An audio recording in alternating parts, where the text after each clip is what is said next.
Señor, gracias porque tenemos el día de hoy una nueva oportunidad para venir delante de ti, delante de tu palabra, porque sabemos que tu palabra es suficiente y poderosa para hacer en nosotros una obra que pueda traer fruto para tu gloria. Queremos poner en tus manos este tiempo. Háblanos, Señor, de acuerdo a tu bondad. En el nombre de Cristo, Padre, te pedimos esto.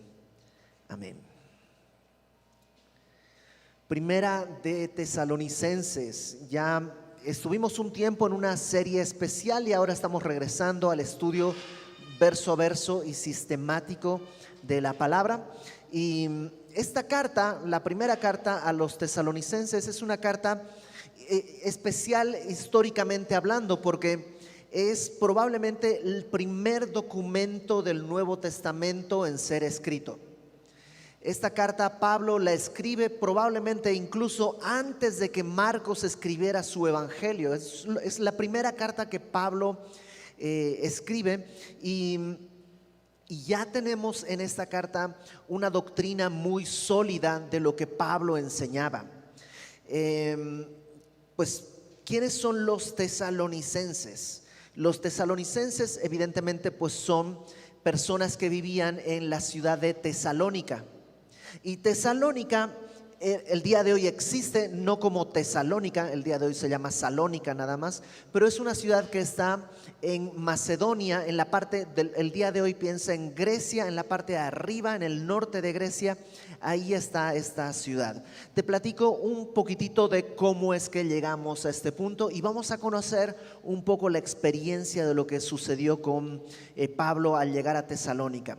Y para eso acompáñame, antes de ver Tesalonicenses, por favor acompáñame a Hechos capítulo 17. Pablo estaba en su segundo viaje misionero. Pablo había recibido el encargo de Dios de llevar el evangelio y estaba en un segundo viaje misionero cuando él intenta ir a... La Biblia no especifica exactamente, solo dice que quiso ir a Asia. Y en la Biblia, cuando hablamos de Asia, no pienses en China o Japón, de ese lado, el lejano oriente, sino era lo que para los romanos era la provincia de Asia Menor, que sería lo que el día de hoy es la zona de Turquía, pegado a Europa, digamos, la parte de cruzando Europa, ya la parte de Asia, todo eso es lo que se conocía como la provincia de Asia. Y la ciudad más importante de Asia era Éfeso. Probablemente Pablo quería llegar a Éfeso y lo que nos dice el texto es que el Espíritu no se lo permitió. Intentó entonces tomar rumbo norte, ir hacia Bitinia y el Ponto, hacia el Mar Negro por ahí, y tampoco el Espíritu le permite, y termina llegando a la ciudad de Troas. La ciudad de Troas era una pequeña ciudad a la que Pablo llega junto con Silas. Pablo y Silas iniciaron el viaje misionero, el segundo viaje misionero. A la mitad se había sumado Timoteo, un jovencito que encontraron en una ciudad en Listra y que él quiso ir con ellos. Entonces llegan a Troas, llegan Pablo, Silas y Timoteo. Y ahí en Troas Pablo conoce a Lucas, el que va a escribir el Evangelio de Lucas y el libro de Hechos. Se conocen ahí. Y Lucas se va a unir a este equipo. Estando en Troas, Pablo tiene una visión en la noche. Y lo que ve es un varón macedonio, es decir, un hombre de Macedonia que le dice: Pablo, ven y ayúdanos. Y entonces ellos dimos por cierto que Dios nos estaba llamando. Entonces cruzan por primera vez el evangelio, cruza a Europa, atraviesan el estrecho de los Dardanelos y entran en Europa. Y la primera ciudad a la que llegan, que nos narra la Biblia, es la ciudad de Filipos. En Filipos tú recuerdas una escena muy famosa. Pablo llega, Filipos era una ciudad relativamente pequeña, no había una sinagoga, se requerían 16 judíos adultos para poder arrancar una sinagoga. No había una sinagoga en Filipos y entonces lo que hacen es... Y Pablo y sus compañeros van al río donde se reunían las mujeres para orar, predica el evangelio, Lidia escucha el evangelio y ahí se queda un rato, pero hay un problema. Había una muchacha que realmente la explotaban, ella tenía un espíritu de adivinación y sus amos la explotaban pues como una cosa para adivinar y sacaban de eso ganancia. Y Pablo le dice al espíritu de adivinación: sal de la muchacha queda libre. Pero los amos, evidentemente, al ver perdida su fuente de ganancias, se sacan de onda y llevan a Pablo y a Silas ante las autoridades. Las autoridades lo meten al calabozo, pero antes de meterlos los azotan. En el calabozo los meten al cepo. El cepo era una especie de tabla doble donde ponías tus manos y tus pies de una manera muy incómoda. Y a pesar de todo eso, a medianoche, tú recuerdas, en el calabozo Pablo está con Silas cantando y alabando a Dios. Hay un terremoto que hace que las cadenas se caigan, pero el propósito del terremoto no era liberar a Pablo, porque el carcelero, viendo que se cayeron las cadenas, está a punto de matarse, pensando ya van a huir, y Pablo dice: no, tranquilo, estamos aquí adentro, nadie se ha ido. El terremoto tenía que ver más con la liberación del carcelero que con la de los encarcelados. Y cree el carcelero al final, y bueno, Pablo y Silas son expulsados de Filipos y van a llegar a Tesalónica. Capítulo 17 de Hechos, vamos a comenzar ahí para conocer un poquito cómo fue la llegada de Pablo a Tesalónica. Pasando por Anfípolis, Hechos 17:1, pasando por Anfípolis y Apolonia, llegaron a Tesalónica. Lucas es el que está escribiendo este libro. Y se nota que Lucas no estaba, porque él no se incluye, no dice llegamos a Tesalónica, sino llegaron. Parece que Lucas se queda en Filipos pues a confirmar a la iglesia, a lo mejor a enseñarles la palabra, a responder dudas. Pues ten en cuenta que no existe ningún modelo. No les puede decir a los filipenses: ahí te escuchen estas conferencias o tengan no existe. Entonces probablemente Lucas se queda ahí en Filipos para establecer mejor la iglesia. Mientras tanto, los demás, dice, llegaron a Tesalónica, que está a unos 150 kilómetros de Filipos, o sea, no está tan cerquita. Fueron caminando hasta Tesalónica, donde había una sinagoga de los judíos. Tesalónica era una ciudad bastante más grande. Algunas estimaciones que estuve leyendo dicen que son unos 200,000 habitantes que tenía en esa ciudad, que para el día de hoy una ciudad de 200,000 habitantes es una ciudad pequeñísima, pero para el tiempo 200,000 era una ciudad pues bastante poblada y grande, y ya había una sinagoga ahí. Entonces Pablo dice en el versículo 2: como acostumbraba, fue a ellos, a la sinagoga de los judíos, y por 3 días de reposo discutió con ellos. Pablo tenía esta costumbre de donde llegaba, buscaba una sinagoga. ¿Por qué? Pues probablemente porque Pablo tenía mucha carga por los judíos y él estaba deseoso siempre de compartir el evangelio. Por otro lado, también yo creo que tiene que ver que predicarle a los judíos era en un sentido más sencillo, porque los judíos de entrada ya creían en las escrituras. En segundo lugar, ya creían en el Dios verdadero, o sea, no tenían que convertirse de Zeus o de Afrodita, sino ya creían en el Dios verdadero. Y a lo mejor había un terreno un poquito más sencillo de caminar hacia el evangelio. Entonces Pablo tenía esa estrategia, fue a los judíos y dice que discutió con ellos por 3 días de reposo, 3 sábados.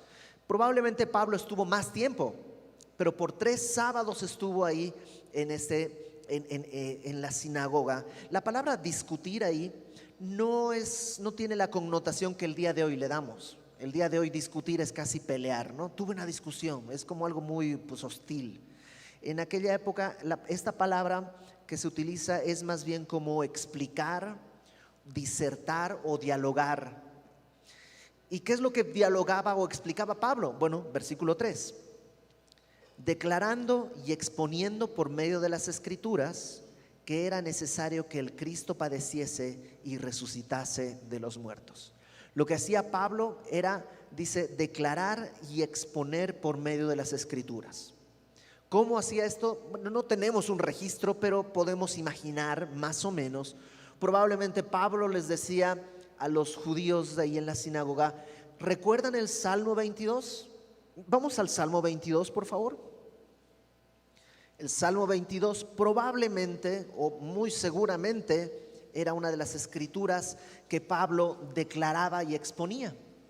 Salmo 22, si tú no te conocieras nada de la Biblia, solo lo que conocemos de manera pues natural como una cultura popular que tenemos en Occidente, y yo te leyera el Salmo 22, tú identificarías que está hablando de Cristo así. Te tendría que decir después, oye, esto fue escrito mucho tiempo antes, incluso antes de que la crucifixión se inventara, el rey David escribió este salmo. Pero parece una crónica, parece que es un periodista relatando lo que está pasando en el momento de la cruz. Solo lo voy a leer, si tú quieres estudiar el Salmo 22 con más detalle. El año pasado en Semana Santa hicimos una miniserie, ¿te acuerdas? Sobre los Salmos 22, el Salmo 24, puedes buscarla así en nuestra página de internet. Pero Salmo 22 dice al músico principal sobre Ejelet Sahar, Salmo de David. Y aquí empieza. Dios mío, ¿por qué me has desamparado? Son las palabras que Jesús dijo en la cruz, además, ¿no? ¿Por qué estás tan lejos de mi salvación y de las palabras de mi clamor? Dios mío, clamo de día y no respondes, y de noche y no hay para mí reposo.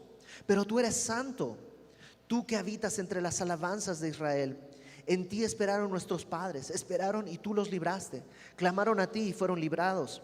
Confiaron en ti y no fueron avergonzados. Mas yo soy gusano y no hombre, oprobio de los hombres, despreciado del pueblo. Todos los que me ven se escarnecen, estiran la boca, menean la cabeza diciendo, se encomendó a Jehová, líbrele él, sálvele, puesto que en él se complacía. Pero tú eres el que me sacó del vientre, el que me hizo estar confiado desde el que estaba en los pechos de mi madre. Sobre ti fui echado desde antes de nacer, desde el vientre de mi madre, tú eres mi Dios. No te alejes de mí, porque la angustia está cerca, porque no hay quien ayude. Me han rodeado muchos toros, fuertes toros de Basán me han cercado. Abrieron sobre mí su boca, como león rapaz y rugiente. Pareciera que Jesús mismo está cantando este salmo, ¿no? Y los toros, algunos dicen, puede hacer referencia a una multitud de demonios que podrían estar alrededor de la cruz celebrando la muerte del Hijo de Dios. He sido derramado como aguas, todos mis huesos se descoyuntaron, mi corazón fue como cera, derritiéndose en medio de mis entrañas. Como un tiesto se secó mi vigor, como un pedazo de arcilla se secó mi vigor. Mi lengua se pegó a mi paladar y me has puesto en el polvo de la muerte. Porque perros me han rodeado, me han cercado como cuadrilla de malignos, horadaron mis manos y mis pies. Contar puedo todos mis huesos, entre tanto ellos me miran y me observan. Repartieron entre sí mis vestidos, sobre mi ropa echaron suertes. Mas tú, Jehová, no te alejes, fortaleza mía, apresúrate a socorrerme. Y podríamos seguir leyendo. ¿Te das cuenta? Parece una crónica desde la cruz. Y probablemente Pablo leía esto y les decía, esto es el Mesías. El Mesías está contando aquí su sufrimiento, su muerte, su crucifixión. Probablemente les leyó también Isaías 53, este canto del Mesías que está hablando de su propia muerte. Ahora, en Hechos 17, donde estamos, dice que declaraba y exponía por medio de las escrituras, algunas probablemente el Salmo 22, Isaías 53, que era necesario que el Cristo padeciese. Después de leer esto, uno se pregunta, ¿y por qué tenía que padecer Cristo? ¿Por qué tenía que morir? Bueno, tenía que morir porque la paga del pecado es la muerte. Todos hemos pecado. Algunos pecados son por comisión, es decir, que los hemos cometido. Otros pecados son por omisión, es decir, al que sabe hacer lo bueno y no lo hace, la Biblia dice, le es pecado.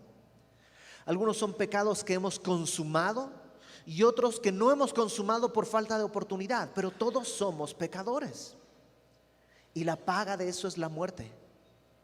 Pero Dios en su gran misericordia, Él decide morir en nuestro lugar. Él toma nuestro lugar. Y alguien puede preguntar, bueno, ok, entiendo ese concepto. Pero ¿y por qué tenían que golpearlo? ¿Por qué tenían que escupirle? ¿Por qué le arrancaron la barba? ¿Lo azotaron? ¿Por qué le pusieron una corona de espinas? Porque todo eso solo refleja la atrocidad de la maldad humana. ¿Por qué le hicieron eso a Jesús?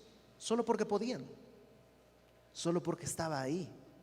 Eso somos nosotros, porque eso es lo que somos. Era necesario que el Cristo padeciese. Ahora, no solo tenía que morir, porque un Mesías muerto no sirve de mucho. Tenía que morir y luego ¿qué? Resucitar. ¿Por qué era necesario que resucite? Porque la resurrección daba testimonio, daba prueba, daba fe de que su sacrificio había sido aceptado para Dios, de que Dios dice está verdaderamente pagado. Cristo no pecó, la paga del pecado es muerte, por tanto Él no pecó. La muerte no puede retenerlo. Su muerte fue expiatoria, fue por nosotros, no fue por Él. Por eso yo no puedo morir por ti, porque no puedo ni pagar mis propios pecados con mi propia vida. No me alcanza. Pero Cristo sí.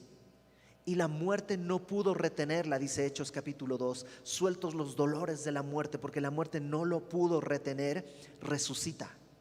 Y en su resurrección tú y yo tenemos esperanza, porque el que ha creído en Cristo ha sido crucificado con Él, y el que ha sido crucificado con Él ha resucitado con Él. Así que por eso Jesús dice: el que cree en mí, aunque esté muerto, vivirá.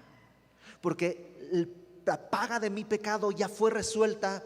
Por tanto, aunque este cuerpo muera, mi espíritu seguirá vivo por el sacrificio de Cristo. Eso es más o menos lo que Pablo explicaba a los judíos en Tesalónica. Voy a repetir versículo 3. Declarando y exponiendo por medio de las escrituras. No se inventaba el show, explicaba por medio de las escrituras que era necesario, no para él, sino para nosotros, que el Cristo padeciese y resucitase de los muertos. La siguiente pregunta probablemente le decían: ok, ya entendimos eso, pero entonces ¿quién es el Mesías? Decía: Jesús, a quien yo os anuncio, decía él, es el Cristo. O sea, no solo es una esperanza, si algún día vendrá un Mesías y el elegido y estamos... No, ya vino, ya sucedió, ya caminó en Jerusalén, ya fue a la cruz, ya murió, ya resucitó, ya nos envió a nosotros a predicar el evangelio. Él es el Cristo. Verso 4. Y algunos de ellos creyeron. Por 3 semanas por 3 sábados estuvo Pablo ahí discutiendo, argumentando, declarando, exponiendo, y algunos de ellos creyeron. Por 3 semanas. No todos son como el carcelero de Filipos, que en una noche de pronto creyó y ya. Algunos de ustedes creyeron el evangelio al instante. Algunos, como yo, nos demoramos un par de décadas en creer. Yo rechacé el evangelio consistentemente una y otra vez. Algunos son de un solo evento, otros son 3 semanas, otros 3 años, algunos a lo mejor 30. No te canses de predicar el evangelio. ¿Te imaginas si Pablo hubiera dicho: una semana no pasa nada, mejor me voy a otro lado? Para empezar, no tendríamos carta a los tesalonicenses, que, como dice un amigo, es uno de mis 66 libros favoritos de la Biblia, ¿no? Pablo entonces dice que predicó, algunos creyeron y se juntaron con Pablo y con Silas, y de los griegos piadosos gran número, y mujeres nobles no pocas. Y ahí están haciendo una iglesia. Hay judíos que han creído, hay gentiles, no son judíos, son gentiles que se están convirtiendo al cristianismo y están creyendo, y hay mujeres, y eso es la iglesia, esa es la esencia. Todo tipo de personas con una sola cosa en común: la fe en el Salvador. Y ahí están creyendo. Verso 5. Entonces los judíos que no creían, teniendo celos, tomaron consigo a algunos ociosos, hombres malos, y juntando una turba, alborotaron la ciudad. Literalmente la palabra ociosos es como hombres del mercado. Es como que los judíos, celosos de que esté creciendo el ministerio de Pablo y no el suyo probablemente, pues fueron al mercado y vieron personas: no, tú no estás haciendo nada, no, tú, 100 pesos a cada quien, vamos. Y en una turba fueron a casa de Jasón, dice ahí en el versículo 5, asaltando la casa de Jasón, procuraban sacarlos al pueblo, los querían linchar básicamente. Pero no hallándolos, no sabemos si escondieron a Pablo y a Silas o si simplemente estaban en otro lugar cuando llegaron a casa de Jasón. La cuestión es que no los encontraron y dice, trajeron a Jasón y algunos hermanos ante las autoridades de la ciudad gritando: estos que trastornan el mundo entero también han venido acá, a los cuales Jasón ha recibido. Siempre que leo esta porción me pregunto, no puedo decir que no comprendo porque yo lo viví, pero es curioso, ¿no? Cómo el cristianismo desata alertas. Si de pronto un hijo le dice a su papá: oye papá, estoy yendo con unos amigos, estamos estudiando documentos sobre los siempre se me va la palabra, estos que pestañean así de costado y que son como, no son lagartonas, son reptilianos, ándale, ¿no? Lagartonas es otra cosa, ¿no? Estamos estudiando a los reptilianos y vamos a ver las nubes de Júpiter y el papá probablemente dice: órale, qué padre, pues no sé, ya. O si un hijo le dice a su papá: papá, pues tenemos fiesta, no me esperes, no voy a venir esta noche a dormir, ni mañana, pero yo creo que regreso el jueves, ni me marques porque no sé en qué estado voy a estar, así que pues vamos a estar de reven. Hijito, que Dios te bendiga, vete, no sé, y como que no pasa nada. Pero si le dice: papá, fui a un estudio bíblico. ¿Cómo? Ten cuidado, no, te van a lavar la cabeza. ¿Por qué? ¿Qué tiene el evangelio que a la sociedad le resulta tan hostil? Tiene luz. ¿Nunca has estado dormido y de pronto ¡pum!, te encienden la luz? Eso es lo que hace el evangelio. ¿Te imaginas lo que están diciendo? Estos que trastornan al mundo. Hay testimonios. En otras ciudades hemos visto hombres que eran mujeriegos, ya no son mujeriegos. ¿O de qué pueden acusar al evangelio? Había hombres ladrones, ya no roban. Había hombres mentirosos, ya no mienten. ¿Qué produce el evangelio que es tan hostil a la sociedad? Luz. Pero es que a nuestra carne el evangelio le es repulsivo.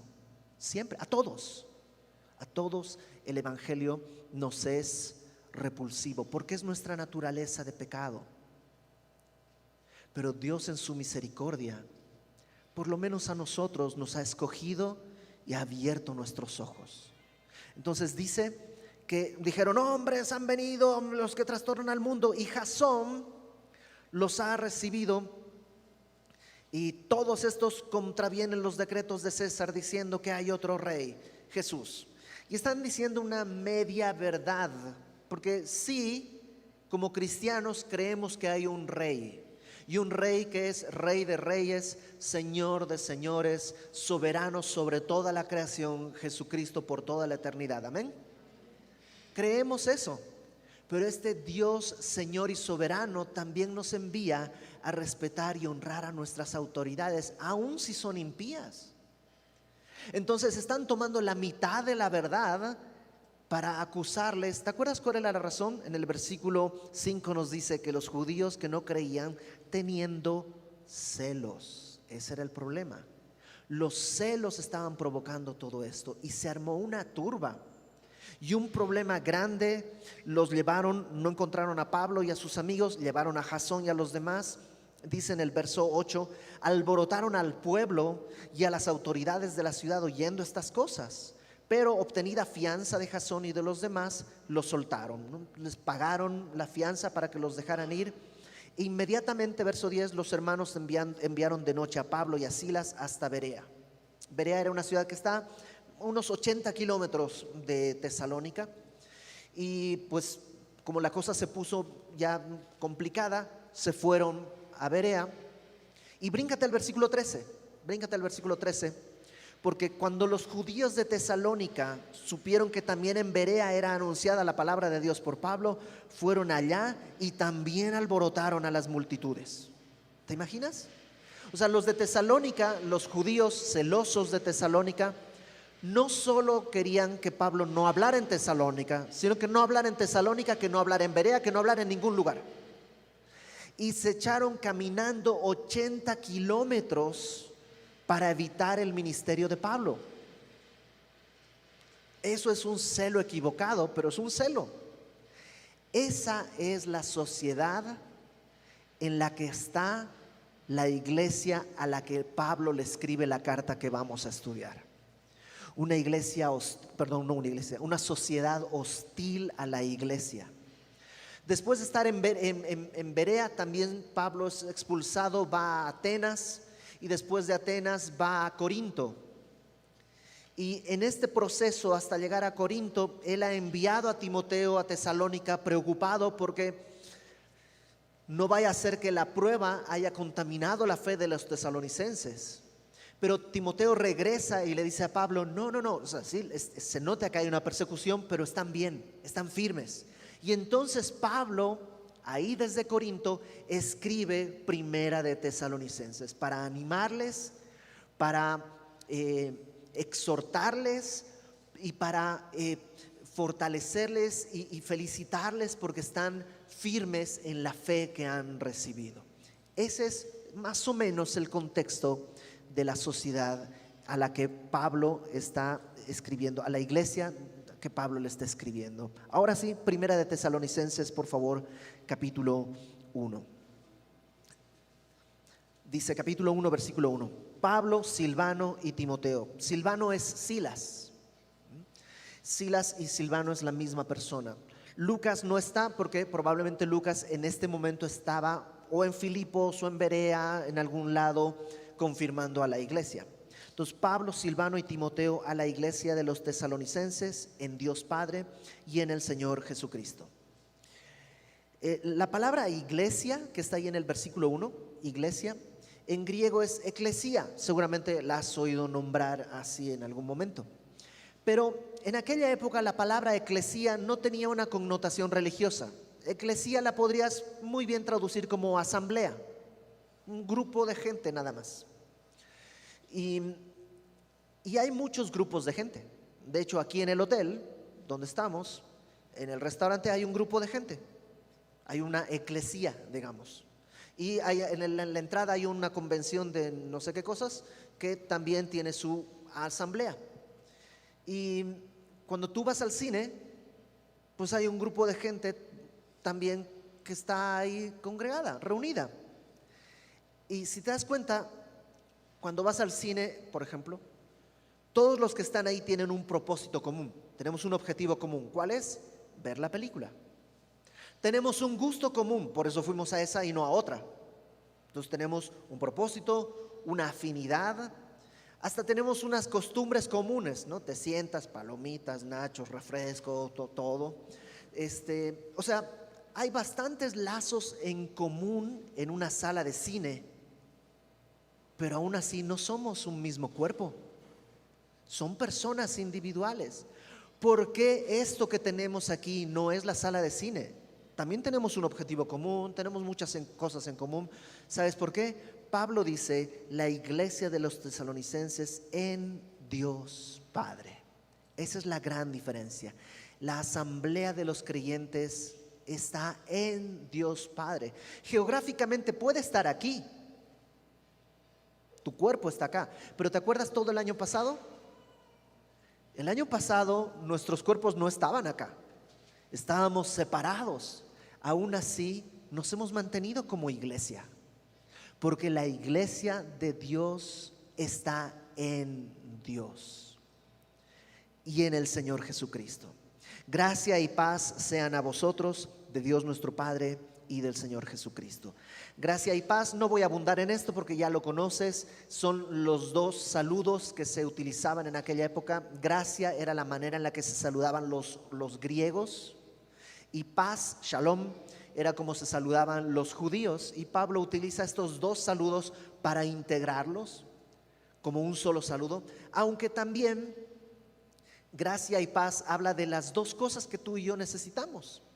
No podemos tener paz con Dios porque el orden es importante si primero no hemos recibido la gracia de Dios. La gracia de Dios nos lleva a la paz de Dios. Versículo 2. Damos siempre gracias a Dios por todos vosotros, de entrada cuando leo eso hasta se me esboza una sonrisa. O sea, qué bonito, qué bonito, qué bonito, qué bonito cuando te acuerdas de alguien y te da gozo, ¿sí o no? ¿No? Cuando, no sé, me encontré en la calle a fulanito, ¡ay, cómo está! No, es porque te da gusto. Y Pablo dice, yo doy gracias a Dios por ustedes. Todos conocemos personas por las cuales damos gracias a Dios. No, gracias a Dios por fulanito, gracias a Dios por prenganito. También conocemos gente a la que cuando nos enteramos algo de ellos, pues no es que no damos gracias a Dios, pero consideramos más importante primero decir, Señor, guárdalo, ayúdale, porque híjole, Señor, parece que se va a descarriar. Y qué padre la iglesia de Tesalónica, que a Pablo le producía gratitud. Y Dios quiere que Semilla de Mostaza Querétaro sea, no me refiero a la institución, sino cada uno de nosotros sea un motivo de gratitud en la vida de alguien más. Que cuando alguien te ve diga, oh, gracias por tu vida. Yo no creo, ni siquiera creo en Dios, pero gracias a Dios por tu vida, porque eres una persona que lleva bendición. Gracias a Dios, dice Pablo, por ustedes, haciendo memoria de vosotros en nuestras oraciones. Pablo les dice, estoy orando por ustedes. A menudo tendemos a orar por las personas que están pasando por un mal momento, y es bueno, creo que es correcto. Fulanito está enfermo, hay que orar por él. O perenganito está, ya no asiste a la iglesia, está como saliendo con personas equivocadas, pues vamos a orar por él para que Dios lo retenga. Es bueno orar por ese tipo de cosas, pero a veces se nos olvida orar por aquellos que están caminando bien. Como que nos da la impresión de que pues como caminan bien, pues ellos solitos ya saben andar. No, nadie camina bien solito. Todos enfrentamos los mismos problemas, las mismas tentaciones, las mismas dificultades.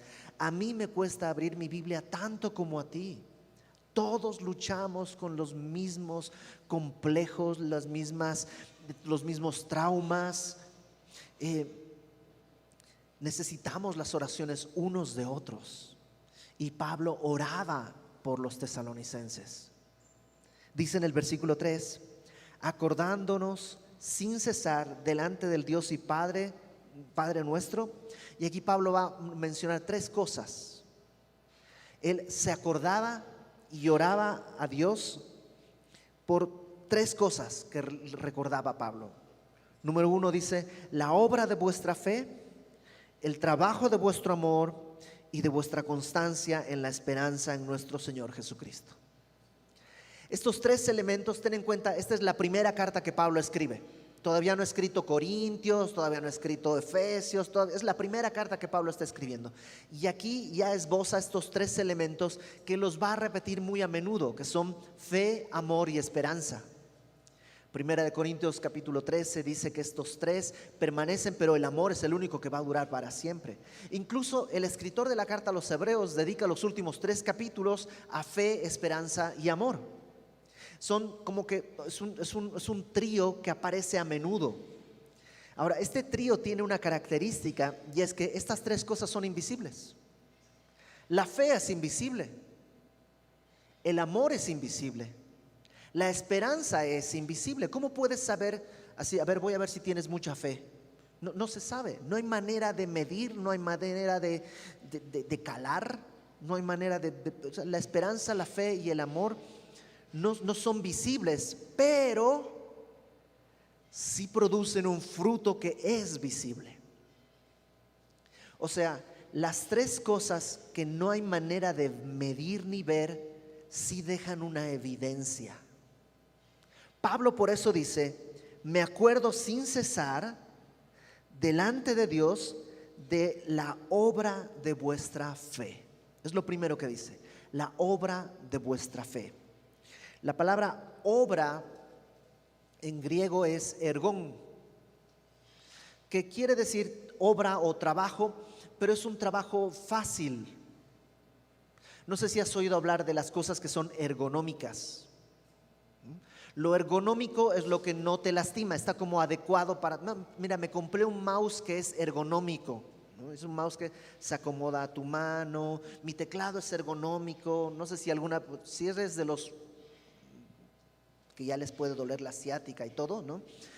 Recordarás cuando salieron unos teclados así medio en bola. La idea era como que tu mano no esté así, todo tratando de que sea ergonómico. Bueno, es esta misma palabra la que da origen a esa idea de algo, es un trabajo pero que no cuesta. La fe, dice, da un trabajo, una obra, pero es ergonómico, por decirlo de alguna manera. Es natural. Fe quiere decir lo que crees. Y lo que crees nunca se queda solo en el plano intelectual. Por ejemplo, yo creo que es mejor agua que Coca-Cola.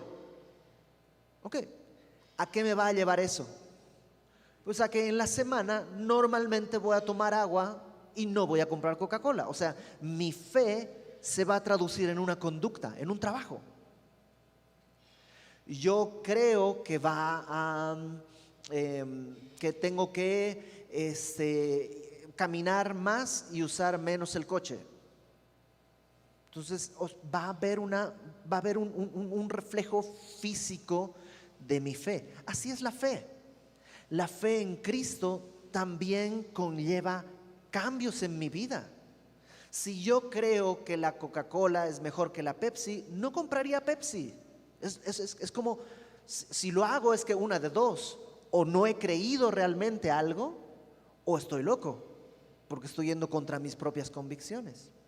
El Evangelio funciona igual. Cuando has creído en el Evangelio, tu vida se ve alterada de tal manera que hay una obra que respalda esa fe. No puedes decir que eres cristiano, que tienes una fe cristiana, si tu caminar en Cristo no es de obras cristianas. Santiago lo dice muy claro y muy fuerte. Santiago dice que si tu fe no tiene obras, esa fe es muerta. Tengo mucha fe. Sí, pues está muerta, no puedes salvar a nadie. No es que tengo que enfocarme en las obras, es que cuando mi fe es genuina, las obras, déjame usar esta palabra, te quedan. ¿Nunca te has puesto ropa que no te queda? Así como que, híjole, pero sí me quedaba, ¿no? Ya no me queda. Bueno, cuando tu fe es genuina, las obras te quedan bien. Y los tesalonicenses tenían una evidencia de obras, les quedaban bien el caminar en Cristo. Siempre pongo este ejemplo, no sé si ya lo he dicho acá, pero ubicas a Hulk, este hombre verde grandote, ¿no? Que después cuando despierta que le dio el patatús, ¿no? Ya se despierta, se da la vuelta y todo está roto, ¿no? Ya ok, ya vino Hulk. Así debería ser el cristiano, no rompiendo cosas, pero, o sea, tú deberías caminar y voltear atrás y decir, mira, por aquí pasó un cristiano. La fe es visible. Tú dime, ¿tu familia sabe que eres cristiano? ¿Tus vecinos, tus amigos saben que eres cristiano? No que eres religioso, porque eso es fácil. O sea, tú te levantas a las 5 de la mañana y pones tu alabanza a todo volumen para bendecir a la colonia. Eso puede ser que la gente diga el loco, el religioso o el sordo, no sé, cualquier cosa, pero eso no es una evidencia de fe. Son cosas más sencillas pero más profundas. Las obras del creyente. Los tesalonicenses tenían una fe que daba obras. Lo segundo dice, el trabajo de vuestro amor. Y aquí vemos dos conceptos que normalmente no los pondríamos juntos. Amor y trabajo, como que no, el amor más bien fluye y, eso es en La Sirenita. El amor bíblico, el amor demanda un trabajo. Y la palabra trabajo en griego es la palabra kopos, con K. Y quiere decir, incluso en otros pasajes se traduce como dolor o esfuerzo. ¿Cómo? Amor y esfuerzo. Amor y como que pareciera que no tiene que ver. Piensa en nuestro Señor Jesús, que es la expresión máxima del amor. ¿Hubo dolor en el amor que Él nos tuvo?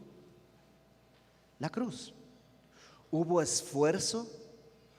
Claro que sí. ¿No te cuesta a veces amar cuando alguien que amas tienes que humillarte y perdonar, aunque ni te ha pedido perdón? Es muy orgulloso él o ella para pedir perdón y tú tienes que decir, ok, doy por visto esto, que prefiero la comunión. Es como que yo lo pago por mi cuenta, que ya yo lo pago. Duele, por supuesto que duele.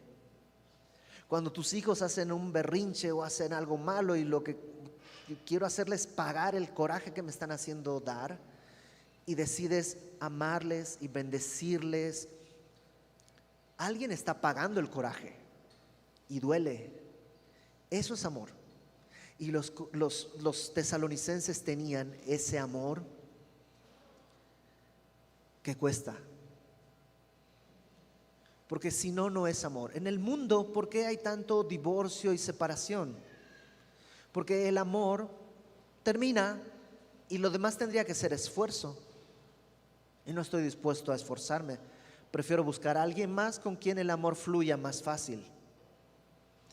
Y nos hemos convertido en personas desechables.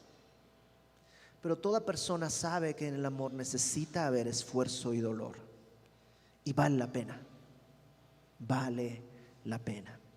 Los tesalonicenses tenían una fe que tenía obras, un amor que daba como fruto esfuerzo por guardar ese amor, y dice al final, constancia en la esperanza en nuestro Señor Jesucristo. Constancia podríamos traducirlo como paciencia, pero no tanto, porque paciencia es algo más bien pasivo. La paciencia es algo en lo que pues tú te sientas y esperas, ¿no? Vas al dentista y pues puedo esperar a que me llamen, ¿no? Y ya. La constancia de la que habla acá Pablo es más activa. Piensa en una maratón.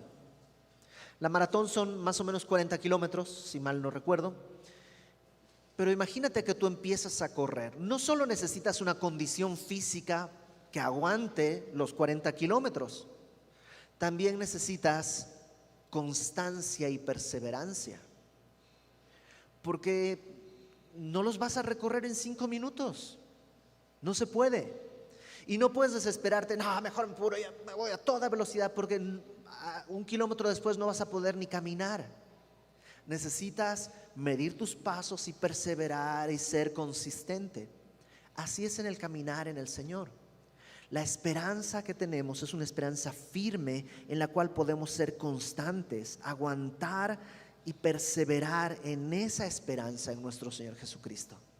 La esperanza, dice Hebreos, es el ancla de nuestra alma. La esperanza es la certeza de lo que Dios va a hacer. Cuando tú dices, pues oye, ¿y va a venir? Pues yo espero que sí. Eso no es esperanza. Estás ojaleando, ¿no? Ojalá que venga. O sea, 50 y 50. ¿Quién sabe si sí, quién sabe si no? Eso no es esperanza. La esperanza bíblica es la certeza en lo que Dios ha dicho. Por eso la esperanza y la fe son como dos caras de una misma moneda. Si tengo fe, puedo tener esperanza. No puedo tener esperanza sin fe. Pablo dice, me acuerdo de la obra de su fe, del trabajo de su amor y su constancia en la esperanza en nuestro Señor Jesucristo. No podían tener esperanza en las circunstancias, porque ya vimos cómo era Tesalónica. Era hostil y no iba a dejar de ser hostil. Si tú tienes tu esperanza en que suba el dólar o baje el dólar, en que cambie el sistema de gobierno, en que cambie el partido político, en cambiarme de país, ya que las cosas no van a cambiar aquí, yo me voy a cambiar de país. Si tu esperanza está ahí, siempre va a ser incierta. Pero si tu esperanza, dice aquí, es en nuestro Señor Jesucristo, puedes perseverar y nunca vas a quedar defraudado. Esta era la iglesia a la que Pablo le está escribiendo la carta que vamos a estar estudiando estas semanas. Y es lo que Dios quiere también para nosotros. Dios quiere que nosotros seamos la iglesia no del Real de Minas, aunque nos reunamos acá, sino la iglesia que está en Dios Padre. Una iglesia cuya identidad es Cristo mismo. Una iglesia que sabe que del Señor recibimos gracia y paz. ¿Cuánto? Lo que sea necesario.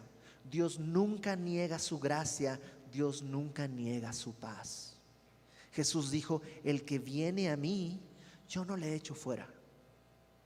Una iglesia que es una bendición a los que están alrededor, que otros pueden decir: gracias a Dios por tu vida. Yo no conozco a todos, pero gracias a Dios por la vida de cada uno. De los que conozco tengo razones muy claras por qué darle gracias a Dios. Hay otras personas que nomás veo que están aquí y ya digo: ay, o sea, me da mucho gusto. No sé ni quién es ni cómo se llama, que tampoco es muy raro. Ya les he dicho que yo tengo prosopagnosia, así que normalmente no sé ni quién es ni cómo se llama nadie, pero sí sé dar gracias. O sea, es maravilloso lo que Dios hace en la iglesia. Dios quiere que esta iglesia deje una evidencia de obras por la fe que tenemos. Que la gente alrededor de nosotros pueda decir: okay, yo no creo en su Dios, pero se nota que Él sí cree. Y ya hasta me está dando curiosidad, porque hay una obra, porque hay amor que, aunque sea de esfuerzo y de dolor, nunca se deja de amar. Puedes caminar la milla extra, puedes poner la otra mejilla, puedes bendecir cuando alguien maldice, puedes pagar con bien al que te ha hecho mal. Eso es amor. ¿Es fácil? Por supuesto que no. Por eso es este amor de trabajo. Pero sobre todo que es una iglesia que tiene constancia en la esperanza.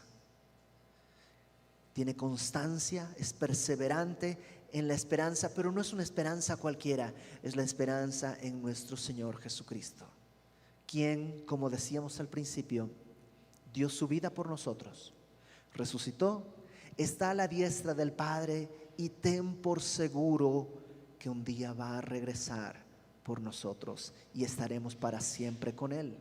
Esa es nuestra esperanza. De aquí a ese tiempo van a caer gobiernos, van a levantarse gobiernos, van a inventar nuevos aparatos, van a crearse nuevos estilos de sociedades, nuevos negocios, nuevos oficios. Vamos a fracasar en emprendimientos, vamos a triunfar en emprendimientos. Algunos de nosotros vamos a morir, otros vamos a seguir vivos. Todo eso puede cambiar. Pero de que nuestro Señor Jesucristo regresa por su iglesia y que estaremos con Él por la eternidad, eso es seguro.